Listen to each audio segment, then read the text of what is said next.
Мне однажды довелось послушать звучание наушников Bose ценой в 250 и 350 евро. Разница была более чем заметна. Комфорт в автомобиле не только акустический. Понравилась весомость кроссовера на дороге, солидность. Бог с ней, с динамикой, не на ней свет клином сошелся. Зато автомобиль серьезен и благороден, предлагает высокую плавность хода. Жестковат. На проселке может быть. На шоссе точно нет. Крены в поворотах есть, но не пугающие, курсовая устойчивость ближе к высокой.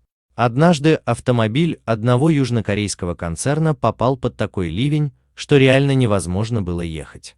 Скорость упала до мизерных значений. Дворники сновали по стеклу изо всех сил, однако не очищали его, а лишь поднимали волны. К счастью, такие осадки продолжаются недолго, считанные минуты. Кроссоверу Sorento досталось похожее испытание. Сильный снегопад, да еще в ночное время. Теперь не дворники, а фары оказались в тупике. Ближнего света не хватало, а дальний порождал перед автомобилем просто-таки белую стену. И этот кошмар длился не один десяток километров. Но хоть трасса и белела на глазах, темп движения был сравнительно высоким. Великое дело — полный привод. Пересев на такие машины с моноприводных, многие владельцы говорят, забыли, что такое зима. Ну, полностью забывать о ее существовании, конечно, не следует. Но поддержка со стороны задней оси во время той ночной поездки на Sorento не только ощущалась, но и демонстрировалась бортовым компьютером. Число лиловых полосок у колес задней оси настолько возрастало, что иногда совпадало с количеством полосок у передних колес. Полезная, а главное, наглядная индикация. Некоторым полноприводникам она совсем не помешала бы, но даже премиальные модели не всегда балуют ею водителя. Попытку быстро прохватить не только по ровной трассе, но и по обледенелой заснеженной грунтовке пришлось вскоре прекратить. На скрытых под снегом ухабах и ямах кроссовер активно подыгрывал то одной, то другой осью в нежелательные стороны. Была бы поверхность ровной, было бы совсем другое дело. Еще хуже оказалось на грунтовке, когда-то вспаханной трактором. Тут откуда-то взялась жесткость подвески, впрочем, подобная ее настройка была заметна и у других моделей Kia Rio и K5. При этом у них нет асфальтовой жесткости, характерной для Audi. Управляемость несопоставима. Во-первых, зимой в этой дисциплине особо не посоревнуешься. Во-вторых, несопоставимая цена.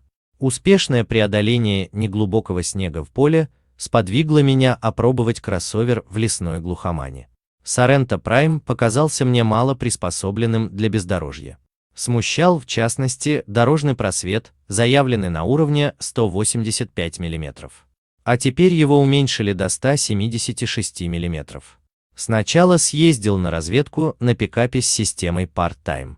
Фактически, связать обе оси пришлось только в лесу, где снежная целина была вообще нетронутой, а на дороге между деревнями вполне можно было обойтись и задним приводом, только при наличии шипованных шин. Тестовый Sorento был обут в липучке.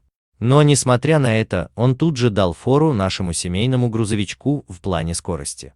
С перевесом переднего привода готов был нестись по ледяной дороге, практически как по асфальту. Однако приходилось сдерживаться, местами нам встречались колеи с высоченными брустверами.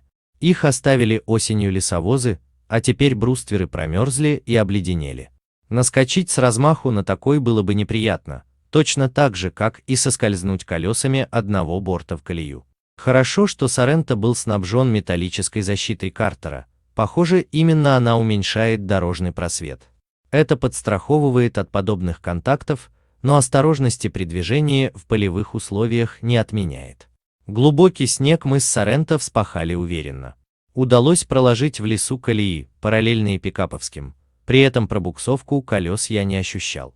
В одном месте перескочили даже через небольшое сухое деревце, рухнувшее на землю. Позже, случайно заглянув под днище автомобиля, я заметил торчащую из отверстия защиты палочку. Видимо, подцепил ветку и при движении обломил ее. Она была примерно в палец толщиной. Затем последовала еще пара зимних упражнений.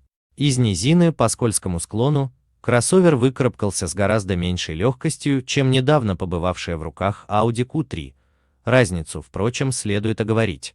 Во время того теста было куда меньше снега, и земля не настолько промерзла. Снег, кстати, на этот раз оказался в помощь. Если ваш автомобиль в подобной ситуации заскользил, смещайтесь в сторону снежной целины, с ней колеса сцепятся лучше.